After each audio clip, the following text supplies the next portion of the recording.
Our top story this afternoon. South Korea and the United States have signed an agreement to set up a joint working group to discuss the possible deployment of the THAAD missile defense system to the Korean Peninsula. We have our Defense Ministry correspondent Kim Hyun-bin standing by for us at the Ministry of National Defense in Seoul. So Hyun-bin, these talks are ongoing.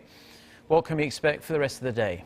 That's right, Mark. Seoul and Washington signed an agreement a little over an hour ago to officially start the talks of the possible deployment of THAAD here in Korea. Now, the two sides will discuss all the pre-requirements that need to be ironed out to deploy THAAD on the peninsula, including the location of THAAD, management, safety, and cost sharing of the U.S. missile defense system. The sides are co-headed by the South Korean military's Director General Chang Kyung-soo and U.S. Forces Korea Major General Robert Hitterland. The first working group is scheduled to be held here at the ministry at 3 p.m. local time. And the ministry says that the THAAD deployment is being discussed due to the increasing threats from Pyongyang and in response to the communist regime's fourth nuclear test and long-distance rocket launch earlier this year.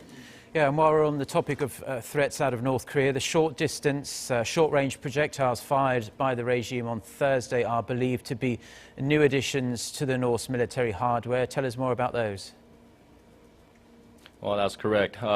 Military officials says that around 8 short-range projectiles fired on Thursday are thought to have been launched from North Korea's newly developed 300mm multiple rocket launchers. Now, North Korean leader Kim Jong-un is believed to have presided over the launch at Wonsan, Gangwon-do province. Now, this new weapon has a range of up to 200 kilometers, and when fired from the border, can target the newly built U.S. base in Pyeongtaek in Gyeonggi-do province. Now, military officials say that the 300mm multiple rocket launcher is almost ready for placement on the front lines, and added that the South Korean military needs to come up with new countermeasures to neutralize the weaponry.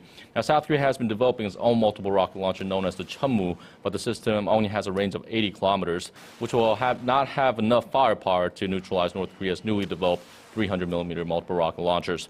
Well, this is all I have for now. I'll bring more updates in the later newscasts.